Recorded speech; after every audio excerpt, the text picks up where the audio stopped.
With the great tomb of Nazarick at his command, Ainsworth had tasted the overwhelming power of being an absolute ruler. But even that wasn't enough, because it was still a game. It was still Yggdrasil. There were mechanics, there were rules, but now there were none. In the stillness of Nazarick's depths, as the guardians stirred from their slumber, something deep within Ains snapped. This was real, not the game. It was different. His old self would never have believed it possible. But here he was. Now, Ains could feel it in his bones. The awakening of the Guardians brought with it a revelation. They weren't just NPCs. Oh no, they were living, breathing extensions of their creators. Each was imbued with a spark of their own. Albedo, the overseer, intelligent, beautiful, powerful, madly in love with Ains. Demiurge, the calculating demon, cunning, loyal, terrifyingly so. Cocytus, a warrior of honor and strength. Shaltir, the seductive vampire with a thirst for battle and other things. Aura and Mare, the twin dark elves, one bold, one shy, each ready to do their master's bidding. They all knelt before him. They all called him Supreme One, their voices echoing through the vast chambers of Nazarick.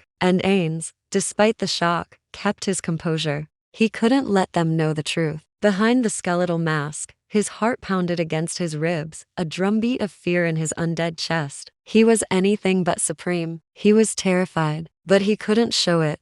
Not now. Not when so much rested on his shoulders. Ains, or Momonga, as he had been known in the game, was out of his depth. But what to do? Panic wasn't an option. What was clear was that Nazarick and its guardians were now part of this new reality. If he wanted answers, if he wanted to understand, he'd have to find them himself. It was time to make choices that would shape not just Nazarick's future, but potentially the fate of the entire world. Ains found himself in a situation both daunting and exhilarating. All eyes were on him, their gazes filled with a mix of anticipation and reverence. In that moment, he realized he wasn't just playing a game anymore. His actions, his decisions, they all had real consequences. There was no logout button, no return to the familiar safety of his old life. This was it. This was his new reality. I have a question, Ains finally spoke, his voice echoing in the cavernous space. Does anyone know where we are? Does anyone know what this place is? Their gazes shifted,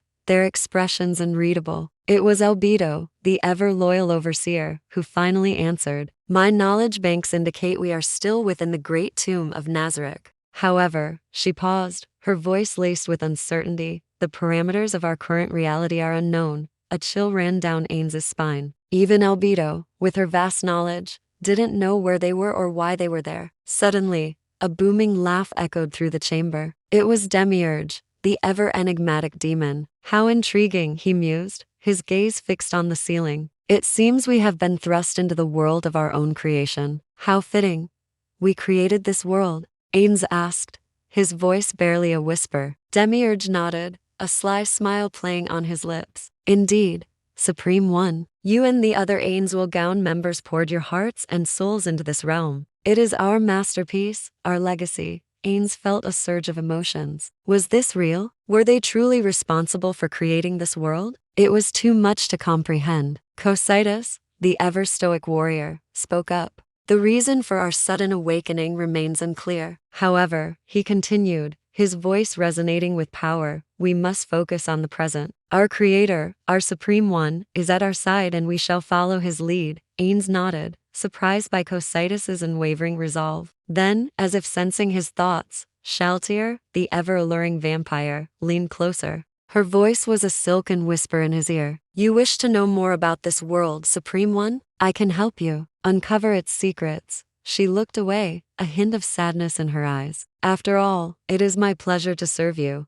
Ains felt a strange mix of gratitude and unease. These guardians, these creations of his guild, they were more than just lines of code. They were sentient beings with their own desires, their own fears. It was a responsibility, a burden he hadn't bargained for. Meanwhile, Aura and Mare, the twin dark elves, were arguing softly amongst themselves. Aura, the bolder of the two, nudged her sister. Mare, look, it's like he needs our help. Shouldn't we do something? Mare, the more timid one, shook her head, her eyes wide and fearful. I don't know, Aura. He seems so overwhelmed. Are we really supposed to approach him? Aura sighed. She knew her sister's heart was in the right place, but sometimes Mare's shyness got the better of her. Don't worry, Mare. We'll figure it out together. After all, we're a team. She turned back to Ains, a determined look on her face. Right.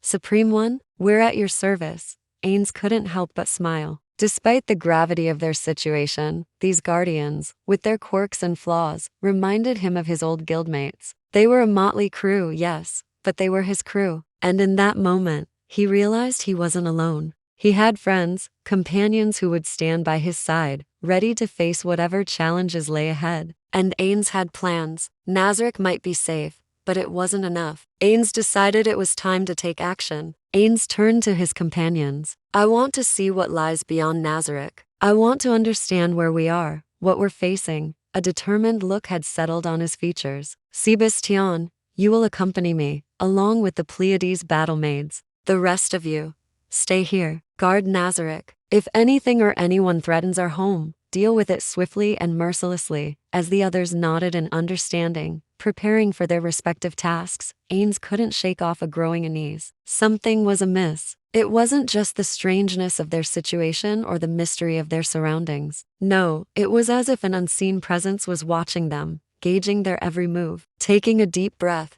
Ains pushed the feeling aside. Now was not the time to let emotions cloud his judgment. He needed to be rational, logical, like Demiurge. As they prepared to leave, Albedo stepped forward. Her eyes, usually filled with adoration, now held a flicker of concern. Ains, she began hesitantly. Are you sure this is wise? We know so little about what lies beyond Nazarick. It could be dangerous. Ains met her gaze, his expression firm. I understand your concerns, Albedo, but we cannot stay here forever. We need to understand what has happened to us, why we're here. It's the least we can do for our guild, for our home. He turned to the others, his voice echoing with newfound resolve. We may not know what we're facing, but we're facing it together. Nazarick might be our base, but the world out there, it's ours to explore, to understand, to claim. And with that, Ains led the way out of the tomb, leaving behind the worried gazes of his guardians. The outside world awaited. Fear, uncertainty, danger, opportunity. Who knows what lay in wait? But one thing was certain.